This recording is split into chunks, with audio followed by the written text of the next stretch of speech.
لوگ تاج محل کو محبت کی علامت قرار دیتے ہیں، مگر یقین کریں کہ خلافت عثمانیہ کے دور میں مسجد نبوی صلی اللہ علیہ وآلہ وسلم کی تعمیرات کی دنیا میں محبت اور عقیدت کی معراج ہے۔ ذرا سنیے اور اپنے دلوں کو عشق نبی سے منور کریں۔ ترکوں نے جب مسجد نبوی صلی اللہ علیہ وآلہ وسلم کی تعمیر کا ارادہ کیا تو انہوں نے اپنے وسیع و عریض ریاست میں اعلان کیا کہ انہیں عمارت سازی سے متعلق فنون کے ماہرین درکار ہیں۔ اعلان کرنے کی دیر تھی کہ ہر علم کے مانے ہوئے لوگوں نے اپنی خدمات پیش کیں۔ سلطان کے حکم سے استنبول کے باہر ایک شہر بسایا گیا، جس میں اطراف عالم سے آنے والے ان ماہرین کو الگ الگ محلوں میں بسایا گیا۔ اس کے بعد عقیدت اور حیرت کا ایسا باب شروع ہوا جس کی نظیر ملنا مشکل ہے۔ خلیفہ وقت جو دنیا کا سب سے بڑا فرما روا تھا، وہ نئے شہر میں آیا اور ہر شعبے کے ماہر کو تاکید کی کہ اپنے ذہین ترین بچے کو اپنا فن اس طرح سکھائے کہ اسے یکتا و بے مثال کر دے۔ اسی اثنا میں ترک حکومت اس بچے کو حافظ قرآن اور شاہ سوار بنائے گی۔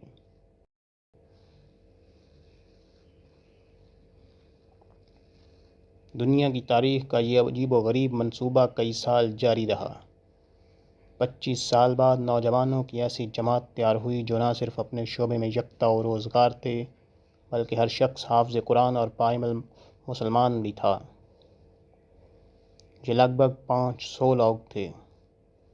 اسی دوران ترکوں نے پتھروں کی نئی کانیں دریافت کیں، نئے جنگلوں سے لکڑیاں کٹوائیں، تختے حاصل کیے گئے اور شیشے کا سامان بہم پہنچایا گیا۔ یہ سارا سامان نبی کریم صلی اللہ علیہ وآلہ وسلم کے شہر پہنچایا گیا تو ادب کا یہ عالم تھا کہ اسے رکھنے کے لیے مدینہ منورہ سے دور ایک بستی بسائی گئی تاکہ شور سے حضور اکرم صلی اللہ علیہ وآلہ وسلم کی بارگاہ کی بے ادبی اور مدینہ منورہ کا ماحول خراب نہ ہو۔ نبی صلی اللہ علیہ وآلہ وسلم کے ادب کی وجہ سے انہیں حکم تھا، اگر کسی کٹے پتھر کو اپنی جگہ بٹھانے کے لیے چوٹ لگانے کی ضرورت پیش آئے تو موٹے کپڑے کو پتھر پر تہ بتہ یعنی کئی بار فولڈ کر کے رکھیں، پھر لکڑی کے ہتھوڑے سے آہستہ آہستہ سے چوٹ لگائیں تاکہ آواز پیدا نہ ہو، اور اگر ترمیم کی ضرورت ہو تو اسے واپس اسی بستی بھیجا جائے، وہاں اسے کاٹ کر درست کیا جائے۔ ماہرین کو حکم تھا کہ ہر شخص کام کے دوران باوضو رہے اور درود شریف اور تلاوت قرآن میں مشغول رہے۔